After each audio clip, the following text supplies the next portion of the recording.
Hello everybody, MilPro Rant here. Sorry if this video is a little shaky. I'm driving on an old country road.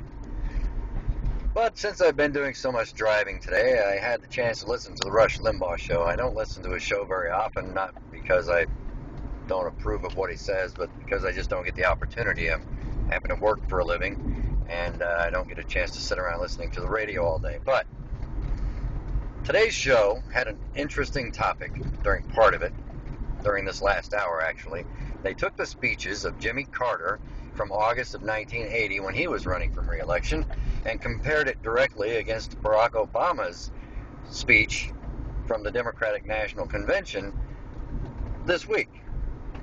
The speeches are so similar that whoever wrote the speech should probably be charged with plagiarism, because some of the speech is almost word for word what Jimmy Carter said in 1980 when he was trying to get reelected, after he was an abysmal failure as a president, and after he had driven this country to the brink of bankruptcy with his idiotic policies.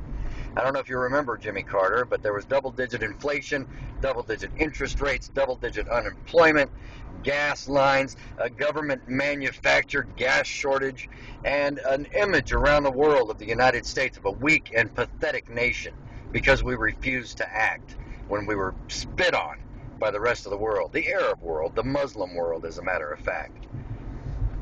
But we'll talk about that another day. So, what saved our country in 1980 from utter destruction and bankruptcy? Well, it was a man named Ronald Reagan. He didn't have a magic wand or any kind of new space age ideas. He was just a guy who knew that you had to balance your books and think like our founding fathers thought and put our country back on the track to greatness. And that's what we needed to save this country. He made us remember what being an American meant. He reminded us that America is the greatest nation that has ever existed on earth, and that other countries around the world look to us to find solutions to the world's problems. We are not the problem in the world like most liberals and these nutjob progressives and Marxists and communists would have you believe. We have been the salvation for most of this world. And right now, we are on a path to destruction. Now, is Mitt Romney the next Ronald Reagan? No. Does he have the charm and the wit and the charisma of Ronald Reagan? Is he capable of captivating a crowd and making people feel what he was saying and actually understand it? No, he doesn't have that. But what he does have is a good business sense, a conservative ideology, and he's a man who actually loves this country and doesn't want to see it in a state of decline. So is Mitt Romney the next Reagan? No.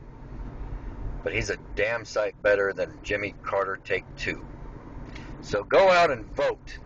And I don't want to hear any of this garbage about, oh, my vote doesn't count, oh, it's all fraud, oh, it's all rigged. Well, guess what? You're part of the problem. Because the more people who sit home and don't vote because they think the system is dysfunctional, create a dysfunctional system.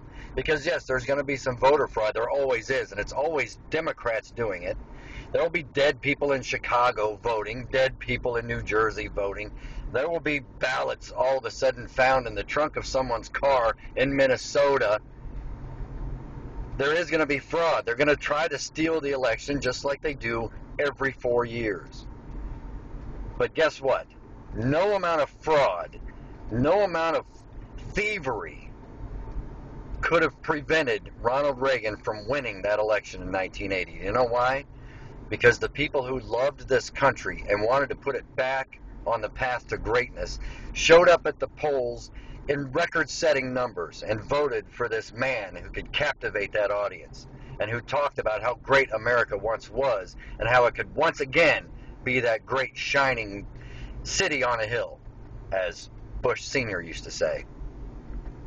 So no amount of fraud could have prevented him from winning that election, because he won by a landslide. And that's what needs to happen this time, because they are going to commit fraud. They are going to try to steal the White House again. They are going to fraudulently have dead people voting, and they're going to find boxes full of ballots in someone's backyard or buried in, someone's grave somewhere. But if we turn out, if the people who love this country turn out at the polls in overwhelming numbers, and it's a landslide victory, there's no amount of fraud that can stop it. There is no number of lawsuits and Supreme Court decisions that can prevent another person from becoming president of the United States, because there just isn't that much fraud to go around.